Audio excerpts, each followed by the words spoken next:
Em nome do Pai, do Filho e do Espírito Santo. Amém. Amados irmãos e irmãs, é com muita alegria que nós estamos aqui para juntos estudar e meditar o Evangelho que a Igreja nos apresenta para a solenidade da Anunciação do Senhor. Nesta solenidade, nós estamos meditando o Evangelho de Lucas, capítulo 1, versículos de 26 até o 38, que nos diz assim: Naquele tempo, o anjo Gabriel foi enviado por Deus a uma cidade da Galileia chamada Nazaré, a uma virgem prometida em casamento, a um homem chamado José. Ele era descendente de Davi e o nome da virgem era Maria. O anjo entrou onde ela estava e disse: Alegra-te, cheia de graça, o Senhor está contigo. Maria ficou perturbada com estas palavras e começou a pensar qual seria o significado da saudação. O anjo então disse-lhe: Não tenhas medo, Maria, porque encontraste graça diante de Deus. Eis que conceberás e darás à luz um filho, a quem porás o nome de Jesus. Ele será grande, será chamado Filho do Altíssimo, e o Senhor Deus lhe dará o trono de seu pai Davi. Ele reinará para sempre sobre os descendentes de Jacó, e o seu reino não terá fim. Maria perguntou ao anjo: Como acontecerá isso se eu não conheço homem algum? O anjo respondeu: O Espírito virá sobre ti, e o poder do Altíssimo te cobrirá com sua sombra. Por isso, o menino que vai nascer será chamado Santo, Filho de Deus. Também Isabel, tua parenta, concebeu um filho na velhice. Esse já é o 6º mês daquela que era considerada estéril, porque para Deus nada é impossível. Maria então disse: Eis aqui a serva do Senhor, faça-se em mim segundo a tua palavra. E o anjo retirou-se. Amados irmãos e irmãs, estamos aqui vendo o anjo Gabriel chegando a uma cidade da Galileia. E o que era a Galileia, né? Um local simples, de pessoas simples. E foi nesse local simples que Deus encontrou também um coração simples, de uma mulher pura, jovem, temente a Deus, mas que era o local perfeito onde Deus poderia ali manifestar a sua misericórdia e a sua graça. E aí, diz o texto, que o anjo foi enviado por Deus a essa cidade, e essa virgem era Maria, que ela estava prometida em casamento a José. Para quem não entende o que isso quer dizer, é porque, na verdade, os judeus eles tinham ali um casamento em 2 pedaços, em 2 partes. A primeira parte, que era o momento em que a jovem ficava prometida em casamento, era o momento no qual as famílias dos dois estavam ali em contato durante cerca de quase um ano. As famílias se aproximavam, mas os candidatos ao casamento em si, eles não tinham nenhum tipo de relação sexual, por exemplo. E aí, nesse momento de conhecimento das famílias, o anjo aparece para Maria, né? E chega para ela e fala: Alegra-te, cheia de graça, o Senhor está contigo. Né? Ele olha para Maria e fala isso: Maria, Deus está contigo. É muito bonito perceber que a palavra alegra-te já aparece lá no Antigo Testamento, em outro contexto, onde é falado: alegra-te, Jerusalém.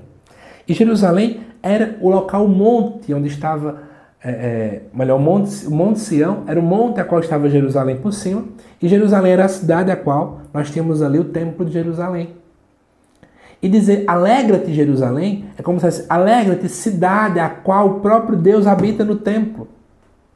Alegra-te, cidade a qual Deus escolheu para ser morada. E o anjo chega e diz a mesma coisa para Maria, como quem diz: Maria, assim como Jerusalém, Deus habita no templo. Maria, tu és agora o templo vivo a qual o Verbo já está a habitar. Olha que coisa bonita. E aí, Maria naquela hora ficou perturbada, obviamente, nova, sem entender muita coisa, mas Maria não teve medo.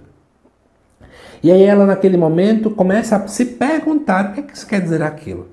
Né? Ela nem fala até o anjo, ela só se questiona: meu Deus, o que isso quer dizer? Né? Ela não tinha medo, mas ela queria poder entender o mistério de Deus. Porque Maria quer profundidade. Temos que querer entender os mistérios do Senhor e não ficar no raso, né? E aí o anjo chega para Maria e fala: Maria, não tenha medo. Não temas. Né? Por que ter medo da graça de Deus? Porque você encontrou graça diante dele. E ele começa a dizer a missão de Maria, né? Que ela vai dar a luz a Jesus e por aí vai. E aí ela começa a dizer: sim, mas como é que vai acontecer isso? Eu não conheço homem algum. Maria não pergunta: será que isso vai acontecer? Não, ela já sabe que vai. Então ela diz: e como é que vai acontecer? Meio que como dizendo assim: Me diga como é que vai ser para que eu possa de algum modo ajudar, para que eu possa colaborar, para que eu possa atuar de alguma forma, né? E aí nesse momento o anjo vai contar como é que tudo vai acontecer. E Maria, quando entende, Maria apenas responde: Eis aqui a serva do Senhor. Faça-se em mim segundo a tua palavra. Quando Maria entende tudo, ela entende o que é que eu posso ajudar a Deus? Sendo disponível. Como é que eu posso ajudar a Deus? Sendo serva. Como é que eu posso ajudar a Deus? Deixando Deus agir, deixando Deus atuar, deixando Deus ser Deus. E foi isso que Maria fez. Ela desejou com que nela a palavra de Deus pudesse se cumprir. Com que nela as promessas de Deus pudessem então se cumprir. E depois o anjo se retira. É interessante essa retirada do anjo. Como quem dissesse: agora, Maria, é contigo. Anda com as próprias pernas. Agora, Maria, é com você poder agir. Agora, Maria, não será comigo mais. Agora, Maria, você tem que ser responsável pelo seu sim. Né? É mais ou menos isso. E o que a gente pode, à luz de tudo isso, né, pensar ainda mais? Pensando especialmente diante desta solenidade também. Deus chama alguém que é simples, alguém que tem um coração puro como o de Maria, para algo sempre muito maior. Será que a gente tem consciência que Deus está nos chamando para algo grande? Eu vou dar um exemplo. Eu falava isso para uma aluna minha, né? Para quem não sabe, eu sou professor de matemática.